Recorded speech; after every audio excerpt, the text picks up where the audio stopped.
बिस्मिल्लाहिर्रहमानिर्रहीम अस्सलाम वालेकुम खुशामदीद एमसीक्यूज़ प्लानेट ऑफिशियल में the home of current affairs. इस वीडियो में हम आपके साथ 2024 में जितने भी पेपर्स हुए हैं और उसमें जितने भी इंग्लिश से रिलेटेड एमसीक्यूज़ आए हैं वो तमाम शेयर करेंगे। 170 प्लस एमसीक्यूज़ विद डिटेल्स इस इंग्लिश एमसीक्यूज़ की पीडीएफ फाइल में अवेलेबल है। वीडियो में हम आपके साथ कोशिश करेंगे कि 70 to 80 English MCQs with details जो है मोस्ट इम्पॉर्टेंट वो शेयर करें। बाकी 170 प्लस एमसीक्यूज़ आपको इसकी पीडीएफ फाइल में मिल जाएगी। सो इसकी PDF file free to download है, जिसकी लिंक आपको वीडियो डिस्क्रिप्शन में मिल जाएगी। सो आप उस पर क्लिक करके इस फाइल को डाउनलोड कर सकते हैं। हमारी वेबसाइट पर सिर्फ इंग्लिश के नहीं बल्कि बाकी जितने भी सब्जेक्ट्स हैं उन तमाम की पीडीएफ फाइल्स भी अवेलेबल है और ये तमाम PDF file free to download है। सो आप उनको भी डाउनलोड कर सकते हैं और अपनी पढ़ाई अपनी प्रिपरेशन कर सकते हैं। और इसके अलावा हमारी वेबसाइट पर 2024 से लेके 2022 तक जितने भी पेपर्स हुए हैं उसमें जितने भी सब्जेक्ट्स के एमसीक्यूज आए हैं सो वो तमाम कैटेगरी वाइज इनके सब्जेक्ट वाइज हमारी वेबसाइट पर शेयर किए गए हैं। सो आप इनको भी पढ़ के अपनी अच्छी प्रिपरेशंस अपकमिंग एग्जाम्स के लिए कर सकते हैं। अच्छा, सो जो पहला इंग्लिश रिलेटेड एमसीक्यूज है वो है the novel was so captivating that I couldn't put it dash. So अब इस डिश में इन गिवन ऑप्शन में से क्या आता है। सो पहले आपको समझना है कि जो ये फ्रेज हमें गिवन है ये क्या चीज़ है। सो कुडंट पुट इट डाउन ये बेसिकली एक आइटम है। ठीक है, सो यहाँ पर आपको देखना है कि भाई ये फ्रेज किस से रिलेटेड है, प्रीपोजिशन है, क्या चीज़ है। सो यहाँ पर ये आइटम है। सो इसके जो लास्ट में आता है वो ऑप्शन बी है, डाउन है। So the phrase couldn't put it down is an item often used to express how engaging or captivating something is और specially in the context of a book और novel. सो ये item हम इस्तेमाल करते हैं। सो ये आपके जहन में होना चाहिए। Despite the challenging circumstances she remain dash. So अब यहाँ पर इन गिवन ऑप्शंस में से कौन सा करेक्ट होगा। सो इन गिवन ऑप्शंस में से option A positive.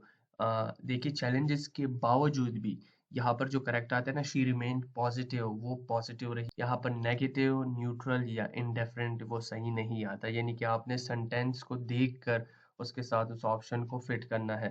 So the sentence despite the challenging circumstances she remained positive means despite facing difficulties or adversity the person mentioned maintain a positive attitude। So यहाँ पर जो है वो positive correct है।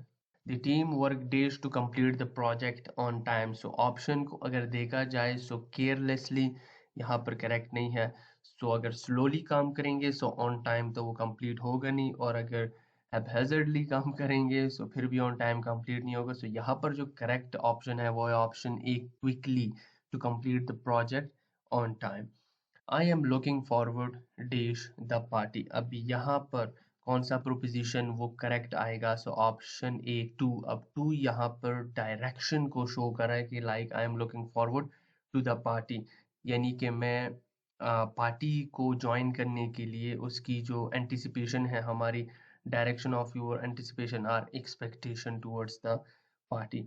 The restaurant is located dash the beach। So the restaurant is located on the beach। So यहाँ पे on जो है वो correct preposition है। बाकी आप वीडियो को पॉज करके डिटेल्स पढ़ के समझ सकते हैं कि यहाँ पर on क्यों लगाया गया है। या यानी कि on यहाँ पर अब indicate specific location or position। So जो रेस्टोरेंट है वो बीच पर है, यानी कि एक स्पेसिफिक लोकेशन पर है। She is allergic dash cat. So यहाँ पर अब जो करेक्ट प्रोपोजिशन है सो वो है option D. So she is allergic two cats. तो ये यहाँ पर अब जो टू है वो यहाँ पर इंडिकेट कर रहा है relationship between the person and the object causing the allergy. यानी कि हर जगह पर टू या ऑफ या ऑन या एट के अपने अपने यूजेस है। She lives dash a small apartment dash the city। अब ये रिपीटेड है, ये काफी बार आ चुका है। सो इनके ऑप्शन में से option B, she lives in a small apartment in the city। Choose the correct spelling. अब इन गिवन ऑप्शन में से मैच्योर की करेक्ट स्पेलिंग कौन सी है। So option B, AMATEUR। So ये मैच्योर की करेक्ट स्पेलिंग है। और amateur refer to a person who engages in a particular activity or pursuit for the love of it without being a professional or receiving payment for their service। तो इसे amateur कहा जाता है कि वो आपके लिए फ्री ऑफ कॉस्ट काम करता है। Find the misspelled word. अब इन गिवन ऑप्शंस में से मिसस्पेल्ड कौन सा है? सो एनीस ठीक है, एनिमोसिटी ठीक है, कमिटी ठीक है। यहाँ पे जो मिसस्पेल्ड वर्ड है वो है एनिवर्सरी। सो इसका यहाँ पर ई की बजाय आई लगना चाहिए था, यहाँ पर डबल एन चाहिए था। सो ANNIVERSARY। सो ये करेक्ट स्पेल है एनिवर्सरी का। I dash finish my homework before going to the bed. So अब यहाँ पर कौन सा जो वर्ड है वो करेक्ट होगा? So option C, have. यहाँ पर अब आपको बताते चले कि हैव क्यों है। So in this case have is used in the present perfect tense, ठीक है, which indicates that the action finishing homework has been completed, ठीक है, इन द पास्ट। यानी कि I have finished my homework, ठीक है, but before going to the bed, यानी कि अब जो बेड है वो रिलेटेड है प्रेजेंट से, तो यहाँ पर ये प्रेजेंट परफेक्ट टेंस आता है। The dash been studying for hours, तो यहाँ पर आता है option C, they have been studying for hours. She dash going to the store after work, so option B, she is going to the store after work. The students dash working on their project all week, so अब यहाँ पर जो correct word है वो कौन सा होगा? Option D, the students are working on their project all week. So यहाँ पर this is because student is plural, so R is the correct form of the verb. So यहाँ पे जो correct verb होगा वो कौन सा होगा? वो R होगा, क्योंकि students यहाँ पर plural को शो करे, यानी कि तादाद में ज्यादा है। We dash ready for the exam, so यहाँ पर वी फिर से ग्रुप को शो कर रहा है। सो इन गिवन ऑप्शन में से ऑप्शन बी आर फिर से यहाँ पर यूज होगा। So we are ready for the exam, so are यहाँ पे करेक्ट वर्ब है। It's a piece of cake means, ये जो आइटम है it's a piece of cake, इसका क्या मतलब है? So option C, it's a simple task, यानी कि काफी आसान टास्क है।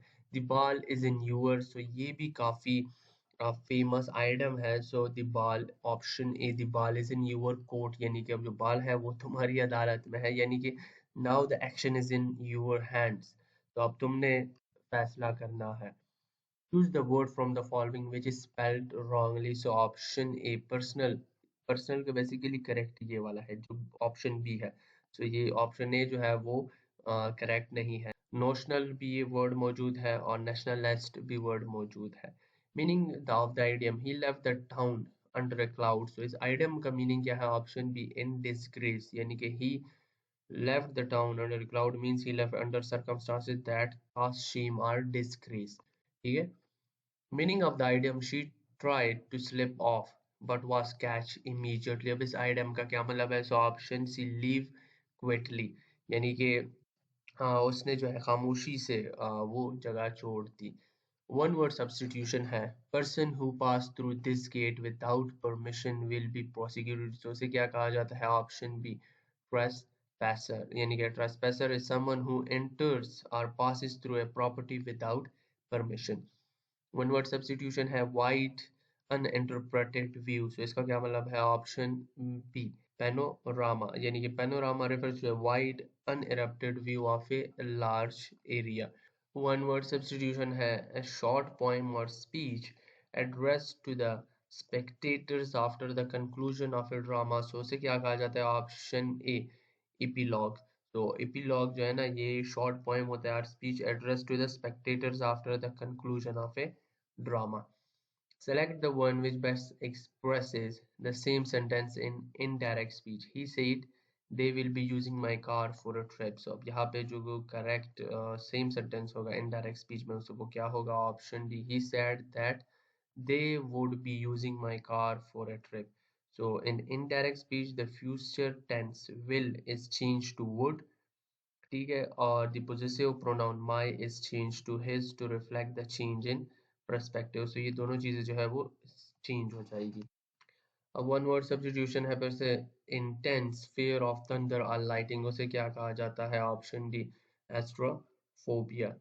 Which of the following is an example of a complex tense? So complex tense पहले समझे, a complex tense contains one independent clause and at least one dependent clause, so उसे complex tense कहा जाता है, sentence कहा जाता है। So options, in given options में option C है, when the party ended we went home। अब यहाँ पर we went home is the independent clause, हम घर चले जाएंगे, but when the parties ended, तो अब ये जो क्लॉज है वो डिपेंडेंट है when the party ended then we went home. Select the sentence with correct subject verb agreements. Video को पॉज करके इन तमाम ऑप्शंस को देखिए और उसके बाद अपना वाला ऑप्शन हमारे वाला ऑप्शन के साथ मैच करें. सो इन गिवन ऑप्शंस में से option B each of the book is interesting. One word substitution है that which can be drunk. So इसे क्या कहा जाता है? Option C portable. So the one word substitution for that which can be drunk is portable. Portable refers to a liquid, typically water, that is safe and suitable for drinking. One word substitution है a group of houses generally smaller than a village. So इसे क्या कहा जाता है? Option C hamlet. A noun that is used for place, a person or thing is known as. उसे क्या कहा जाता है? So ये बड़ा common है. So ऑप्शन ए से proper noun कहा जाता है. That is used for a place, a person or thing. So a proper noun is a noun that serves as the name for a specific place, person or thing to distinguish them from common nouns. He dash on the project for month. So अब यहाँ पर जो correct word होगा in given options में से वो कौन सा होगा? Option C work. So he worked on the project for month. So in this sentence ये जो है ये पास्ट टेंस है indicating that the action working on the project has already been completed. Therefore worked is the correct past tense form of the verb work to use in this sentence. The phrase to have your hands full expresses means. So इसका क्या मतलब है? To have your hands full. So option B to have too many things to do. Despite dash tired, she continue working. So अब इन given options में से कौन सा correct होगा? Option A being. So despite being tired, she continue working. So the sentence despite being tired, she continue working requires the gerundive form of the verb be after the word despite. So despite. So gerundive function as nouns and are formed by adding ing to the base form of the verb. Therefore being is the correct choice here. One who speaks less उसे क्या कहा जाता है? Option B reticent. Analogy of which comments. So इसकी analogy क्या है? Option B सीर प्रोपेसी. So ये इसकी correct analogy है. What is the correct plural form of person? So in given options में से option C people. Person single को कहते हैं, so people वो हुजूम को कहते हैं, so ये इसका correct plural है. persons या peoples ये नहीं है. Choose the sentence with correct punctuations. आप वीडियो को पॉज करके आप खुद इसको फाइंड आउट करें और फिर हमारे ऑप्शन के साथ इसको मैच करें. सो ऑप्शन ये please bring the following items. यहाँ पर ये सेमीकोलन आते हैं, पेंसिल, फिर कॉमा आता है, नोटबुक एंड कैलकुलेटर. से ये करेक्ट है. सॉरी इसको कॉलन कहा जाता है, not a semicolon. Bit by bit I started to feel. C bit by bit यहाँ पर क्या चीज़ है? सो ऑप्शन भी ये यहाँ पर एडवर्ब है जो कि फंक्शन as a noun है and by is a preposition. So together bit by bit acts as an adverbial phrase, so modifying the verb started. He will contact you when he returns from abroad. So यहाँ पर abroad क्या चीज़ है? So in given options में से option भी यहाँ पर abroad adverb है. Idiom of smell a rate. So इसका क्या मतलब है या इसका idiom? So option B to suspect that something is wrong. A style in which writer makes a display of his knowledge. उसे क्या कहा जाता है? Option D pedantic. Just good enough means. So इसका क्या मतलब है? Option C good for circumstances. The plural of sheep is अब sheep का plural क्या है? So option D sheep. So the plural of sheep is sheep. The word sheep remains the same in both singular and plural form.